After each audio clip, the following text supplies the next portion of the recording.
Begone, begone! Our queen has no business with the likes of you. Her eyes wet with tears, the south took her leave. She returned to the comet and then to the skies. Hi, this is WM1310. You can call me One, and this is my experience with.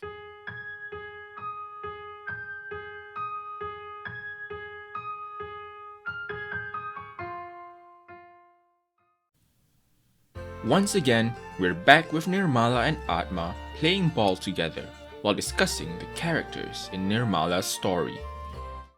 The things they like, and how the princess can befriend them. It's also confusing. So many things to tell. Atma, as always, provides suggestions to expand her story further. Maybe she can use her magic to help her friends out. Solve something that's troubling them. Give them a magical item or something. We end the sequence with a quick line from Eric from the previous chapter. Got you a Black Forest Gâteau. Your favorite, right? I'm a better man now. Can't you see it? We wake up in class one more time, although this time, no one is there to wake us up. Atma feels confused as to what is actually happening. Where is Raya? What did Nirmala do to Eric? Who even is Nirmala? Not able to answer any of the questions, we get up and prepare to get out of class in search for Raya. However, we were suddenly stopped and asked to do some work. What are you doing? Lazing about in here? Hop to it. Work? What do you mean? Don't play dumb. I know you're just trying to skip it. I won't let you. Everyone's doing their part, see? Whoa, hold on. I really don't know what you're talking about. Honestly. What are these people preparing for? And I'm looking for Raya. What are these people preparing for? Huh? You're joking, right? It's for Lintang Festival, the town's annual celebration to welcome the first Suro night. When we asked the girl about Raya though, a strange thing happened. The girl glitched out and returned to her original dialogue like a Skyrim NPC. So the question now becomes, is this the real world? Still having no source for answers, we leave the classroom and bump into Lulu. Ugh. Am I hallucinating? Or this school is actually getting weirder? Oh no, the Matrix. Oh no, we found another love interest.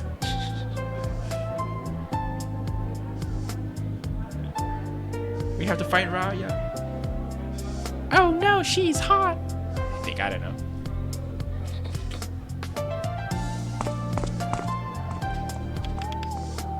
Hey, I know you. This girl? Lulu, right? A woman. What a sentence there, bitch. What a sentence. Oh. You're Raya's boyfriend, right? Is it just me, or is something really freaky going on here? Lulu feels like she's going insane as these things are happening around her. We suggested to go look for Raya together as she may have an idea of what's happening, and she decided to join us in our search. Everyone seems to be working hard for the Lintang festival, even the bullies. When we asked them about Eric, it seems that he has been erased from their memories as well. Same thing happened to them when we asked a question related to Raya. She's Raya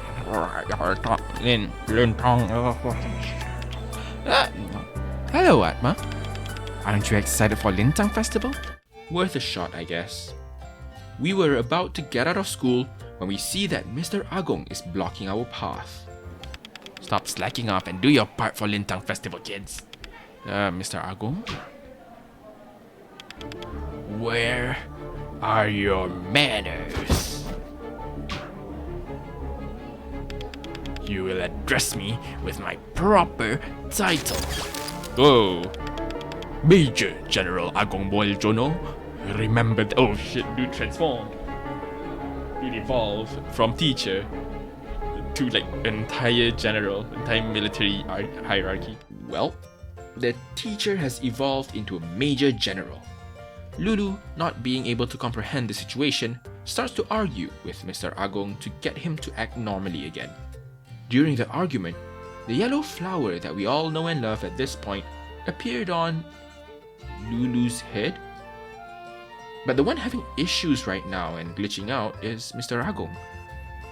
Anyways, it's basically instinct at this point what we do with the flower. Oh it's geese.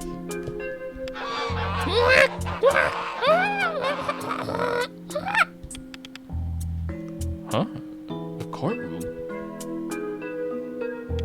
The heck? Is that Mr. Agong and Lulu?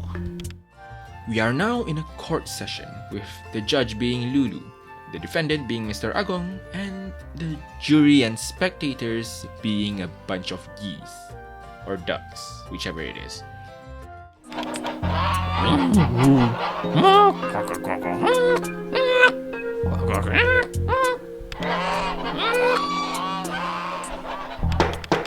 Order! Order in my courtroom right now. Atma seems to be assigned the role of prosecution. The trial at hand is that Mr. Agong may in fact not be a major general. Let's begin our game of Ace Attorney, Atma right. Please. Defendant's testimony. Ready. Fight! We hear Mr. Agong's argument that he was never a teacher and have proof of his service back in the day in the form of a torn picture with his signature on it. As we are about to start rebutting his claims, we realized we are missing a crucial thing: evidence. Knowing that, Judge Lulu decides to adjourn the trial to give us time to gather them. The first piece of evidence is found at the canteen by talking to the canteen lady. She claimed that somebody left a wallet there containing a torn picture that seems to match with the one shown in court. We tried to head to the back of the school, only to be blocked by a bunch of broken chairs. Looks like we need a trolley to move it, which can be found in the middle area of the school. Nothing too difficult, and we were able to move the blockade. Pocket Dimension is such a powerful ability. Thanks for your help, Atma. Anytime. At the back of the school, we found Marin looking down at the ground as if she's worried about something. Do you know where Raya is? Huh? Raya? I haven't seen her around. Maybe she's somewhere outside the school? She didn't glitch out. She didn't glitch out and act like an NPC like the others. We learned that Raya may be outside of the school and that she was in charge of the Lintang Fest committee. We walked back to the class and took a closer look at the future consultation form. Upon closer inspection, it is identified that it was approved and signed by Mr. Agong as a teacher. The key to the final evidence is hidden in plain sight in the bag Mr. Agong threw at Atma. Inside, there is a library card which indicates that the evidence may be in the library. We asked the worker who closed the library to open it back, but he refused to do so. Instead, he suggested that Atma look for his assistant to help him. Maybe my assistant could help you. Your assistant? She's a student with glasses and a ponytail. What was her name? Forgot your assistant's name? Hey, all she does is read books and be quiet all the time. I don't know how fulfilling her life is. That description seems to fit perfectly with Marin. Maybe she's the assistant? We asked and received confirmation that yes, she is indeed the person we're looking for. Atma explained his situation and, while a bit skeptical at first, Marin agrees to help open the library. We followed Marin to the library and wait for her to unlock the door. Just happened recently. I think it's around here. Ah, gotcha. Wait, the key was right there the whole time? Looks like hiding things in plain sight really is the best way to hide things. Like, it's literally by the door. Anyways, let's take a bit of a break and watch some TV first. Look at the amazing gem in my ring. This is not just any gem, but the famous meteorite gem from the local city vendor. He's gonna have them at his stall at Lintang Festival too, so don't miss it. Uh-huh. What do you mean this ring is just a scam? We hand the library card over to Marin to help us find the book. Going through the book, it was mostly ordinary, except for one page which contained a newspaper clipping, specifically an obituary of a man named Major General Agong Moeljono. And with this, we have gained all the evidence we need to win the trial. After space diving back into Lulu and restarting the trial, we rejected the fact that he is Major General Agong by showing the obituary of the actual Major General who had died many years ago. You say that you're Major General Agong Moeljono, correct? But that's impossible. Puh. Prosecution, the evidence. Prove his claim false. Yes, take a look at this newspaper clipping.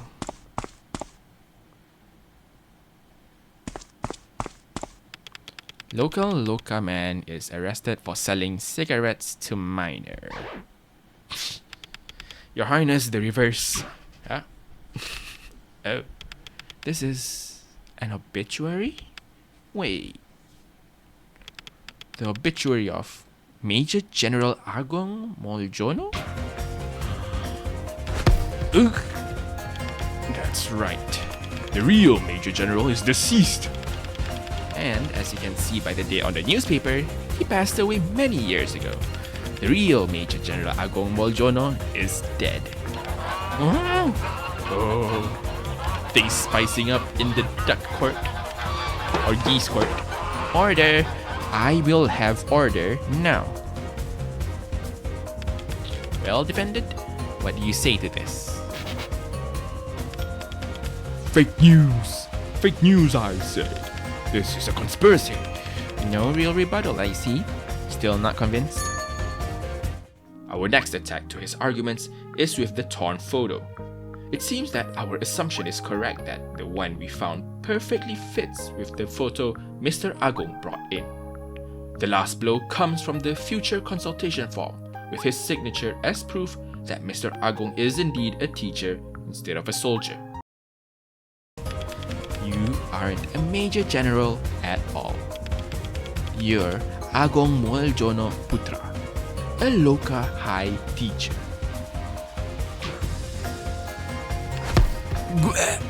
Guac! After winning the trial, Mr. Agong glitched out, looked dejected, and a yellow flower appeared? But we're already in a space dive. Everything to you. On your knees already. Submit and be grateful for the new power that Her Highness is bestowing upon you. New power? Yes, prosecution.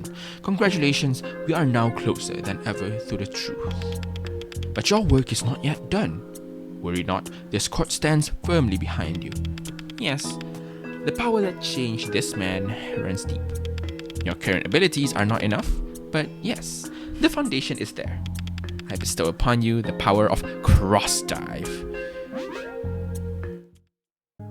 With our new ability of cross dive, we enter Mr. Agong's inner psyche. It seems like the puzzle requires Atma to get the red and blue thingies and put them in this switch thing and let the first Mr. Agong out and you know what, let's just watch past me solve this.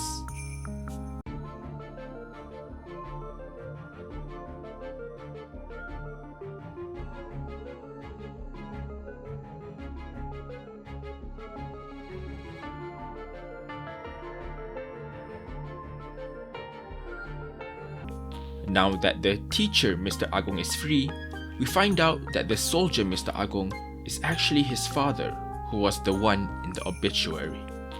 In the cross dive, Mr. Agong was able to reconcile with his father about his career as a teacher. Educating the young generation.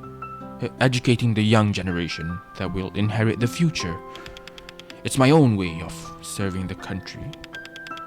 I might not take arms like you did, but I fight in the front line all the same. I apologize, my son. Yeah, it's literally a case of Agong can't. Yeah, the vice principal is living under his dad's shadow, I guess. Or like he can't really escape it. He always feels like, at least this is my interpretation. He always feels like he isn't adequate enough. No matter what he's doing, he isn't like serving the country as much as his father did. I apologize, my son. Felt inferior in a way, in a sense. I apologize for being such a bad father. All the ways I treated you harshly. Doesn't live up to the expectations, yeah. I forgive you, father. Beyond anything, I just want you to approve of my life decisions. Thank you, son. Atma is then sent to a flashback when Mr. Agong last met Raya. It seems that Raya has been struggling at managing the Lintang Fest committee as the committee president. Mr. Agong then compared Raya's current performance to Lulu's previously more successful management, which caused Raya to snap and use her abilities on him, which can be assumed to be the cause of the incident we just solved.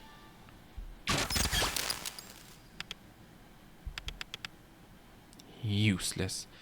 Following the trail of yellow petals on the ground leads Atma to a pedestal with a medallion. We are immediately thrown back to the main world after taking it. Mr. Agong, now a lot calmer than before, informed us that Raya did indeed leave school earlier. He also mentioned that the counselor, Miss Sneaken, had something that she's worried about when it comes to Raya. However, he didn't have the time to talk to her. Are you sure you're alright, sir? I can ask the cafeteria to make you your favorite iced tea if you like. Iced tea is indeed my favorite, but how do you know that? Because you always let me get one for you whenever there's a student council meeting. You're on the student council? I don't remember. Did Raya swap places with Lulu? Or at least she changed reality to the point where people believe any responsibilities given to Lulu this year is at Raya. Oh shit, she's omnipotent. You're speaking nonsense. But just let me leave, kid. Huh? How could Mr. Agong forget about Lulu? We also gave the medallion that we found to her, and upon receiving it, Lulu suddenly glitched out and claims that she can't remember about the item. And so, we began the next step of our search, finding Miss Sneaken. That being said, I didn't know where to find her at first, so I just walked around the school for several rounds. In the meantime, you can listen to me doing theories on the game. My theory for this game right now, until they prove me wrong entirely, is that every single female character that we are directly interacting or have as like a party member in a sense are all like Raya. Like Raya is the actual person, but that we're right now is just in the Matrix. And then Raya is the actual person, Atma is the actual person, but like this girl here, the Nirmala, are all like Raya in different phases of life. If that makes sense. Hold that thought, me. We found Miss Sneaken along with another person. The Matrix. Indeed. It's been the Matrix this entire time. Atma is like going through some kind of depression state because something happened to Raya. And then we're gonna see, like at the end, we're gonna see like a hospital scene Atma like is sitting by Raya's side and Raya wakes up. And it's a happy ending. Whee! You know, I'm listening to this for the first time in a while to write this script, and that is indeed a theory. Lulu immediately confronts Miss Niken about Raya's whereabouts. Unfortunately, she doesn't know either. Miss Niken was also very reluctant to share information about Raya to Lulu due to her code of conduct as a counselor. While discussing how to get that information from Miss Niken, Atma suggests the possibility that while she can't tell other students, she may be willing to share it with someone else instead. So, we do the next obvious step, which is to mug Lulu for her lunch money. Is this a stick up? Indeed it is. Yep, I spent the last of my cash on a date with Raya. That's rough, bro. Look, if you have a better idea, I'm all ears. No. Okay. Here. With the money we got from her, we can now enter the stall as a customer to seem less conspicuous. Lulu stops us before we enter and mentions we should probably get a hat or something to hide our face from the counselor. Luckily, the dog owner that we helped is right in front of the school, and maybe we could borrow his hat for a bit. Sure. Luckily, I always carry an extra hat. It's an iconic one from a famous soap opera. This goes on ya, bro. Really?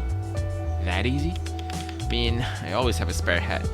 Who brings a spare hat around? Like, I mean, I guess if the spare hat is a beanie, sure.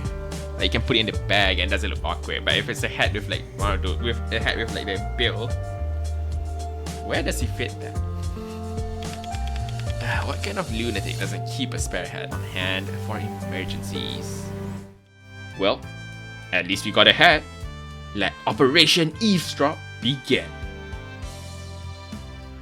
To summarize what we managed to listen in on their conversation, she thinks that Lulu is accusing Raya of causing all the peculiarities that are currently happening. Trump, the guy with her, is constantly trying to reassure her that she's doing her best with what she can do. Miss Niken believes that Raya is currently keeping a lot of secrets to herself, potentially involving her home life. Raya had asked her where one could buy fireworks in large quantities and fears that it might be used for harmful reasons. Then they left for a faculty meeting. So time to get back to Lulu and share the information. Hey, you boy. Oh shit, we haven't paid. Pay for your bakso first. Oh, right. Sorry, uncle. Damn! Failed to escape.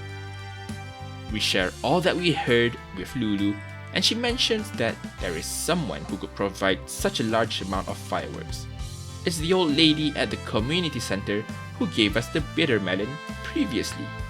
Something that was quite odd along the way is the general store being closed, despite it still being quite early in the day. We fixed up a scarecrow before going into the community center area.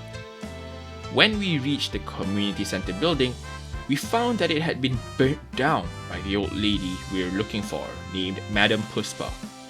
Everyone is trying to stop her from committing more arson with a candle in her hand. Madam Puspa seemed quite deranged at the moment, as though she's been possessed by something similar to what happened to Mr. Agong. Lulu decided that she wanted to help Madam Puspa, which gave rise to the space dye flower. Alright, let's try this again. You're about to see an arsonist.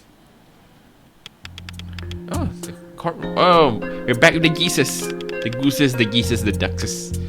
Inside the courtroom, Madam Puspa seems to be as deranged as she was outside. She's even claiming to be called the Flame Bringer. I am Flame Bringer. I bring glory to the unfortunate, the fervor of heat, light, and flame.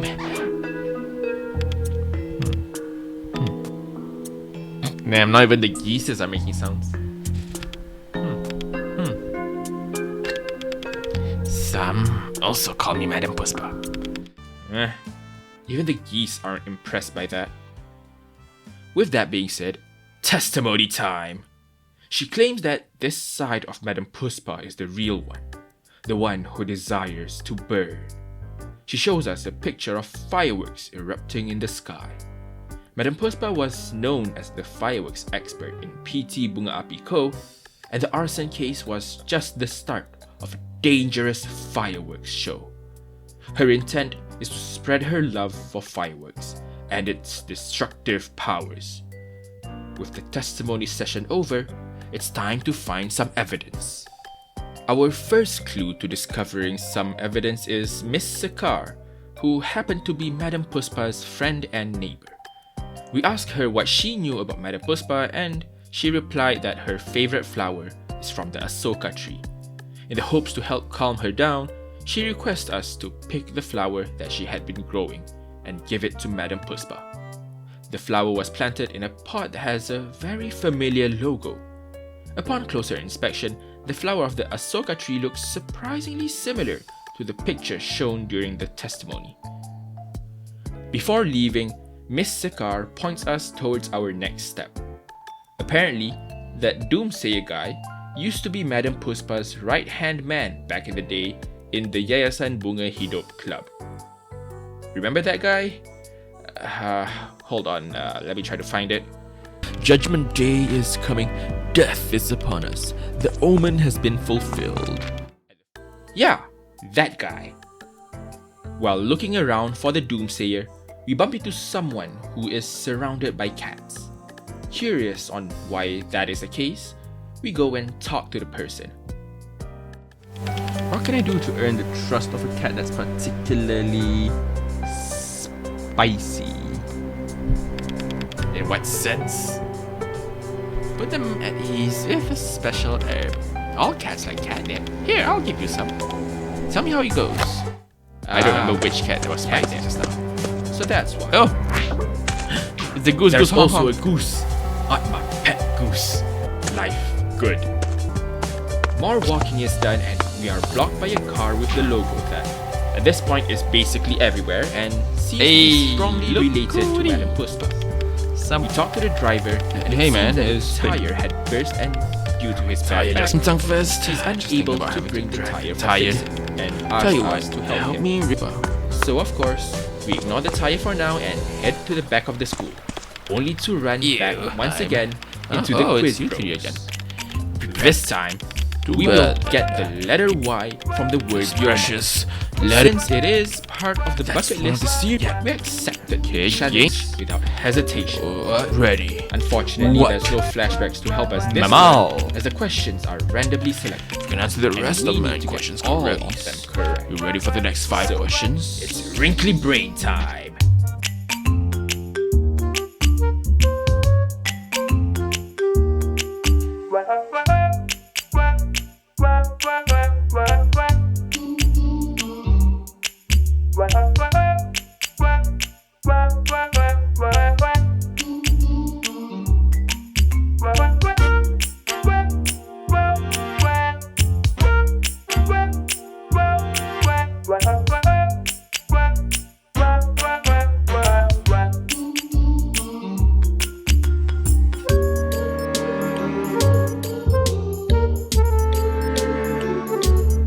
Praise my big brain, for I have successfully obtained the letter Y from the quiz challenge. Now, we go get the deflated tire and bring it to a guy who can fix it. It is now fixed. Time to head back to Mr. Driver. Here you go, ready to hit the road.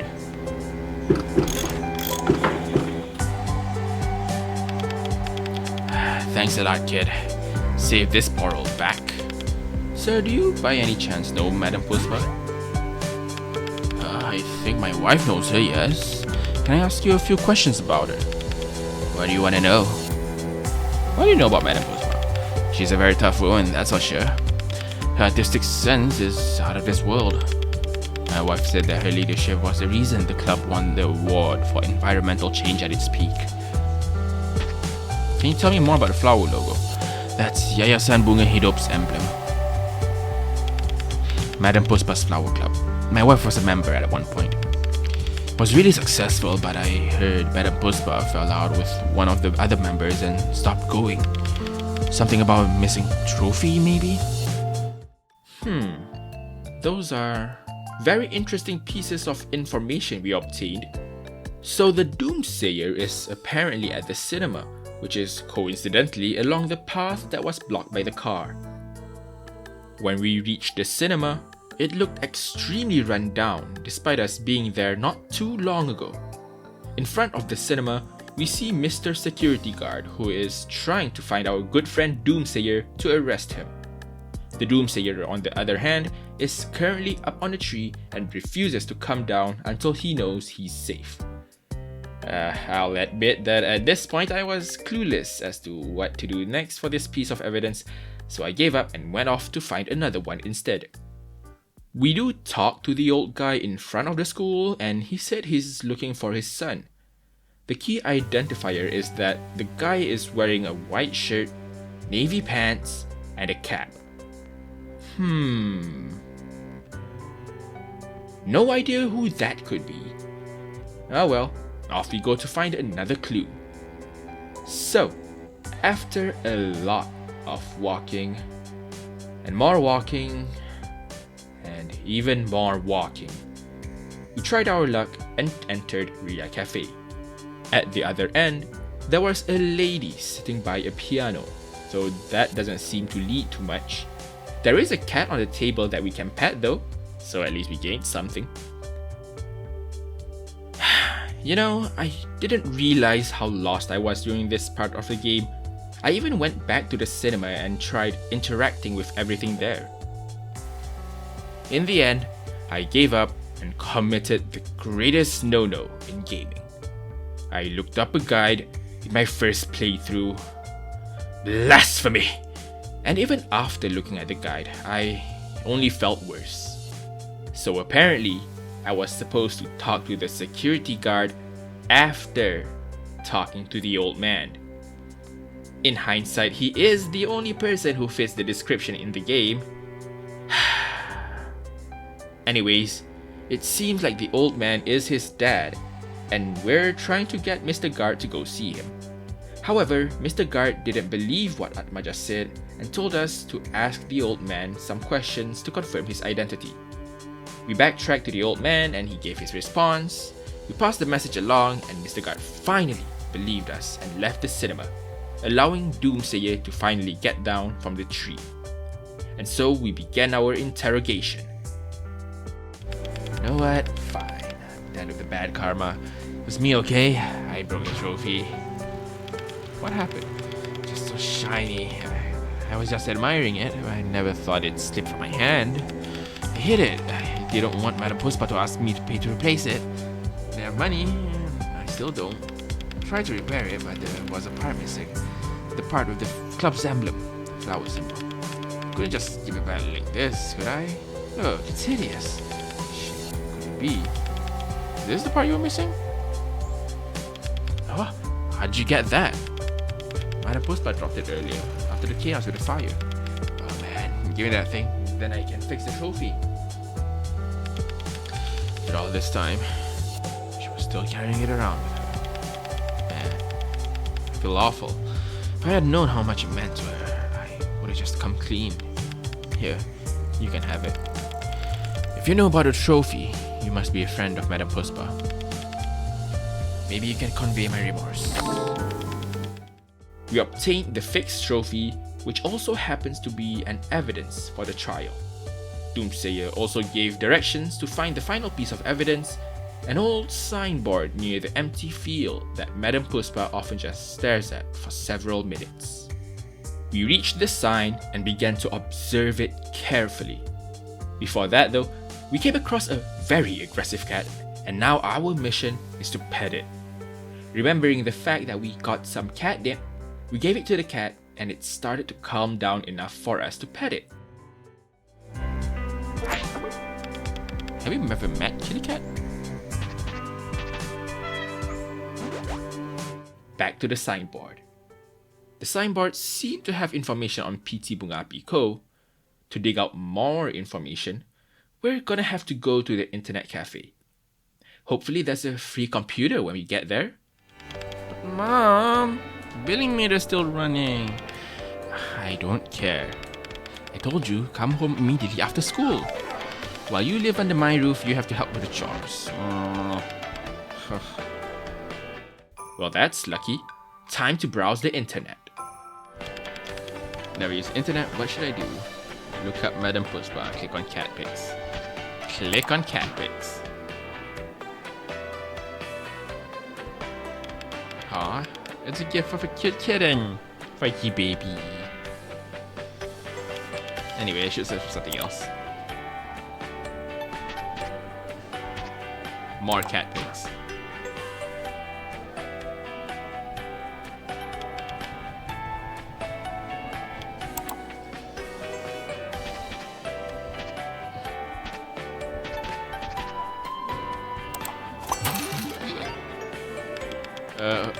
What is this? Should I click that button?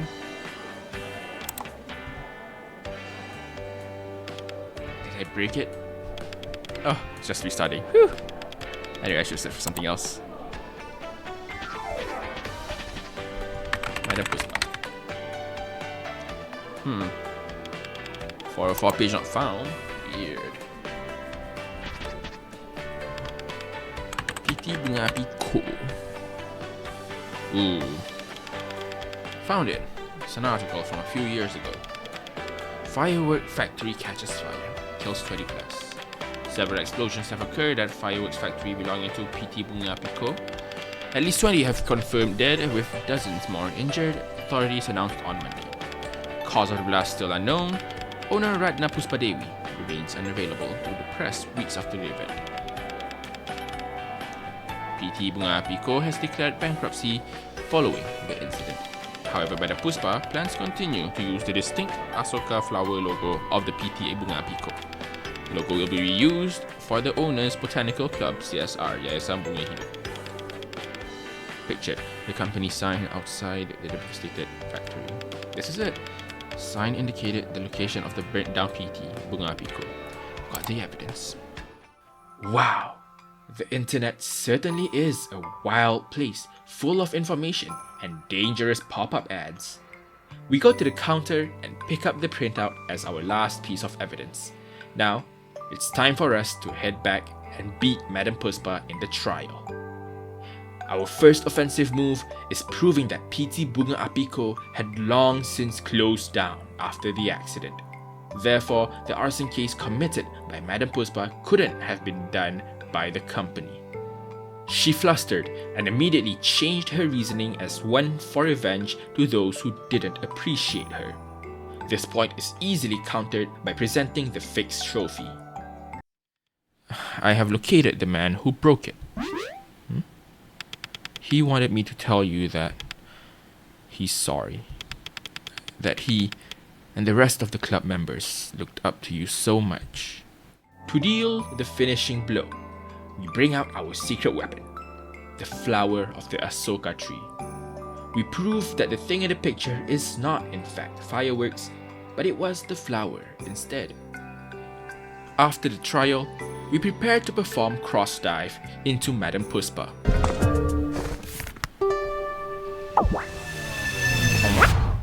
Atma finds himself in a place surrounded by flames with water sprinklers up above. In the middle of the blaze, we see Madam Puspa crouching and pitying herself.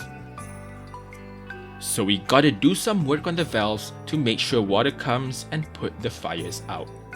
On the first pass, we put a couple of the flames out and filled up a well. We got a key as well as an additional pipe wheel that would be helpful to control the water flow. We worked on the walls again and finally succeeded in putting all the fires out and keeping Madam Puspa safe.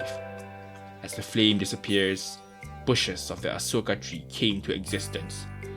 It reminded Madam Puspa of the joys of raising something.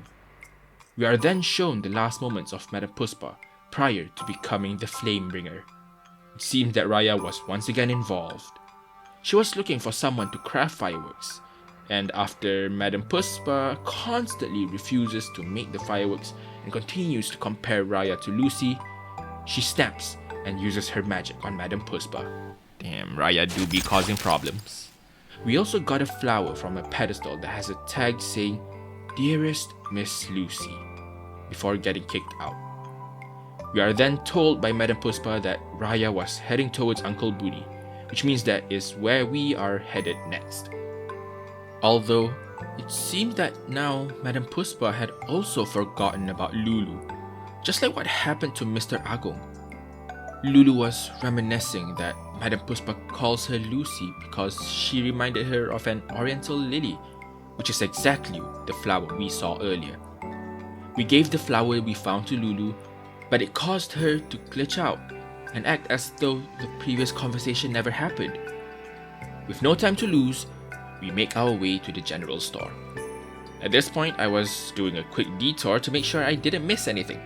So here's a simple description of everything I did. We saw Duck. We chased Duck. Duck ran. Duck scared of Scarecrow. Duck runs to community center. We go to community center.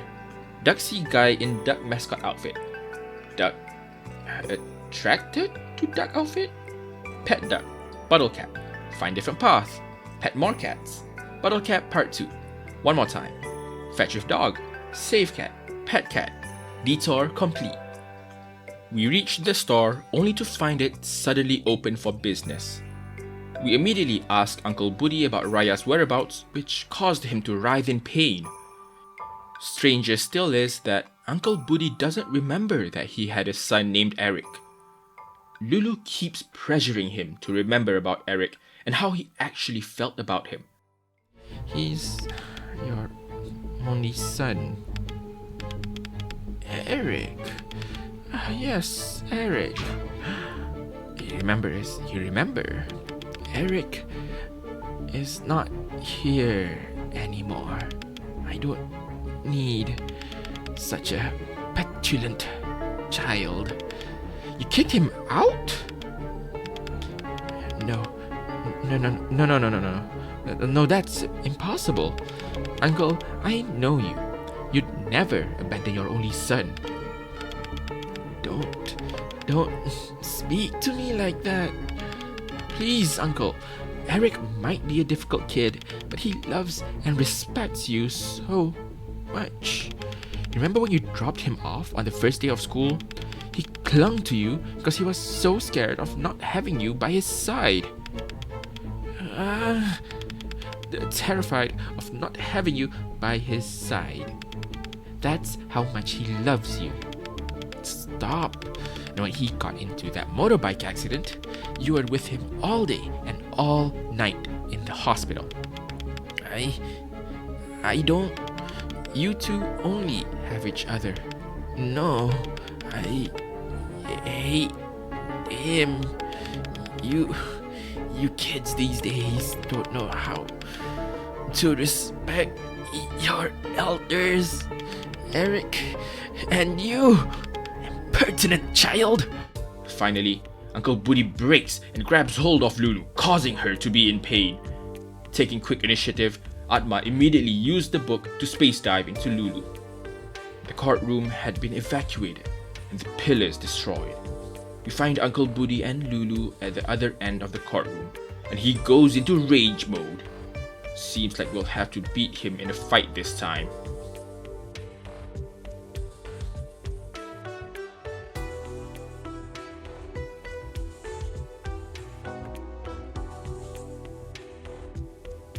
A flower appeared on the top of his head, which Atma took the opportunity to cross dive.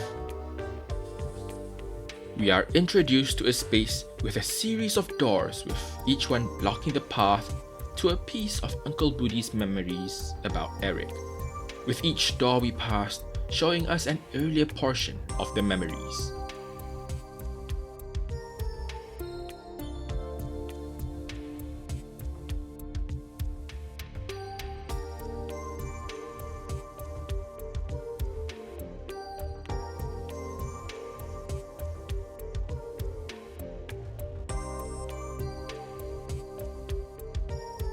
It seems that while young Eric had a great relationship with his father, at some point, that relationship had deteriorated. The final memory we see is one similar to the previous cases, where Uncle Budi encountered Raya before being affected by her magic. We can see that despite how their relationship looks currently, Uncle Budi still has a lot of care for Eric, and even worries at the fact that Eric had been gone for longer than he was used to. Like the previous interactions, Raya used her ability after getting pissed off. We see an object on a pedestal, and I came up with a possibility on where this chapter is heading. Just like before, what now? Yeah, no. Alright, to re-explain my theory, because every time after a trial, we suddenly get an item that somehow connects the person being on trial with Lulu.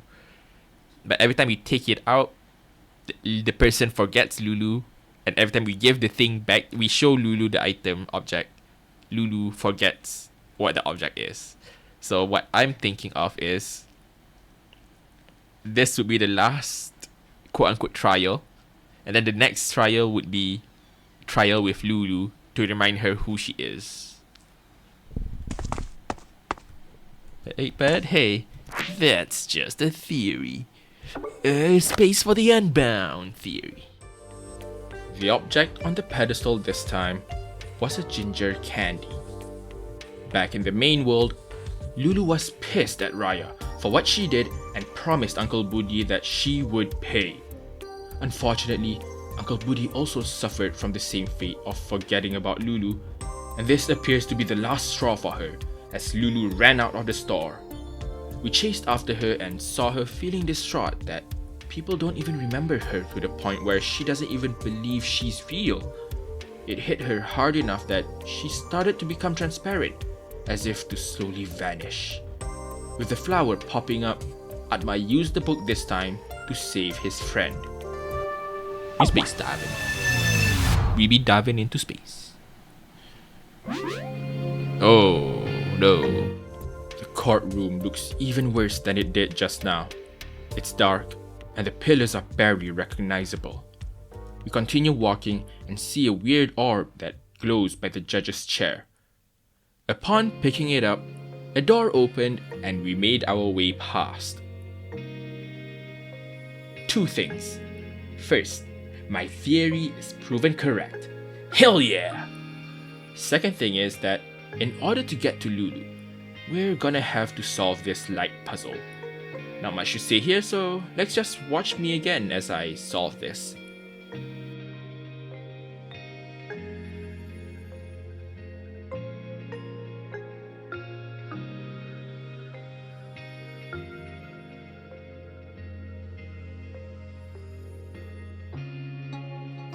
The only step left at this point is to place the objects we obtained to their respective places. The medallion at Mr. Ragong, the flower at Madam Puspa, and the ginger candy at Uncle Budi. A crown appeared on the pedestal underneath the swan statue. We picked it up and returned it to Lulu to remind her of who she is. Completion of the puzzle caused the flower to give us yet another page of a story. As we try to chase Lulu, we are blocked by the big cat once more. You shall not pass. Or we should just get on it. You shall not pass. You? Are you really Bosco, the cat in my dream? Why are you here? And in this form? You really have no clue what happened. Could you even distinguish reality from fantasy? What's that supposed to mean? You'll see. Oh, enough with the cryptic answers. What's going on? Is Nirmala gotta change Lulu into some freaky monster like she did with Eric? It is time. The world has ended. the whole planet will crumble into dust. That's from the draft of a storybook I found. The prophecy. I'm the harbinger of the apocalypse. This world must end to be saved. Doesn't make any sense. There is no other way. Who is Nirmala? Why do I keep seeing her in my dream? Why does she... Big cat. Big cat gonna destroy the world. Oh no, no, Lulu! No, no. Now is not the time for these questions. We must make haste. Now go! No! Big cat got wing. Big cat used wing to blow us away. Bosku, Nirmala, what? Raya, why are you doing this? You fake. Oh no, Lulu, no, please don't.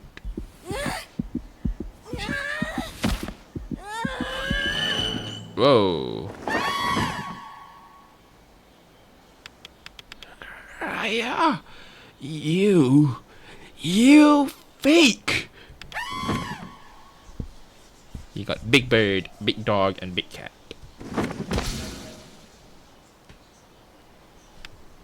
Lulu! Damn it, she's gone. So many things just happened in a short amount of time. Lulu flew off in order to find Raya, leaving Atma behind. While trying to figure out what our next move is, Admiral came and invited Atma to the bridge, claiming that Raya is waiting for him.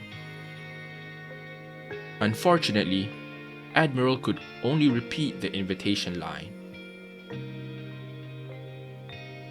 We arrived at the bridge and, sure enough, Raya is there looking towards the body of water. They didn't have the opportunity to have a conversation as Lulu dive-bombed in between Atma and Raya. Them soulless eyes looking at you with villainous intent. Ew! What? Lulu! Lulu? It's all you! You did this! You ruined this town! You ruined me! It's exactly like I thought. This weird festival, it's all smoke and mirrors. Not just the festival, all of it. The entire school, these people, this whole town. All of this is just a part of your deception. Your plot to steal my identity, to steal my life. Shut up. This isn't the Raya I know. That Raya, she's a dreamer, not a liar. She weaves stories in the lives of people around her. She doesn't shove them down their throats. You made these people your puppets with that freaky power of yours. All side characters in a story with you at the center. Shut up! I don't know how to feel about this power of yours, but the one thing I do know is that it's in the wrong hands. You controlled everyone around you and destroyed the people that wouldn't play along. Like Eric, right? You're a coward, afraid of the real world. So you built this messed up one to rule over instead, with power you don't deserve. You're an insane, power-hungry, hypocritical bitch. Shut up! No! Raya, stop! Fuck, she killed him. Ugh. Ugh.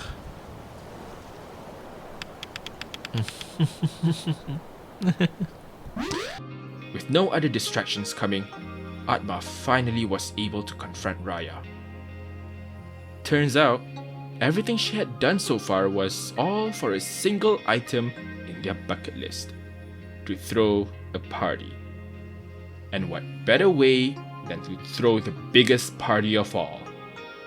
As Atma tries to dissuade Raya from continuing her plan, Lulu has some things to say as well. No, she's not dead. Remember, the most perfect world is one with imperfection. That's the truth. That's reality. Okay, I guess that answers your question. Chat. Fucking hell. Upon seeing the flower on top of Raya's head, we did the most natural thing we could do and opened the book to perform space dive. To our surprise, Raya was able to resist the effect and even took the book from us. She seemed to realize something as she inspected the book and immediately removed it from existence. Wait.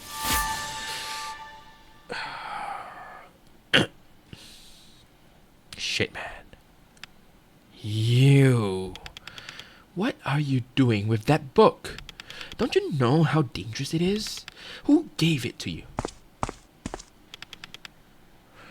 Why are you using it on me?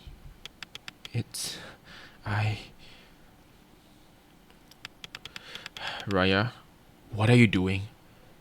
Do you recognize that book? Yeah, it's a dark portent, a seed of calamity. What? All it does is bring doom and destruction. But what is it? You don't need to know. It belongs to the transgressor, the one in the sky. That alone should be enough for you to understand that you can't be in possession of it. It's the Death Note. I can't believe this.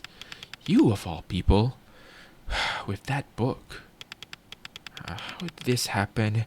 I worked so hard to make sure everything would be perfect. And still, I can't even find something as simple as a firework.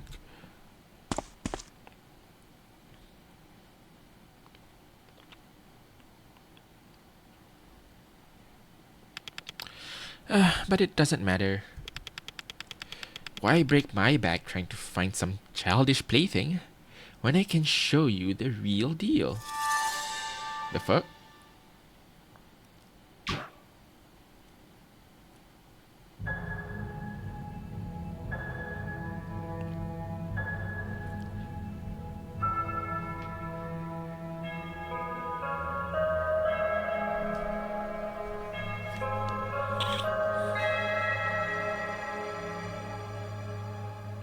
Look, fireworks are meant to cause cracks in the sky, alright?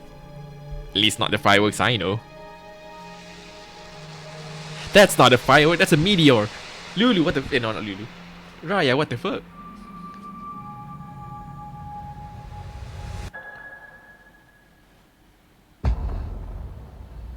That's a straight up WMD. Chapter 3, Lulu, End.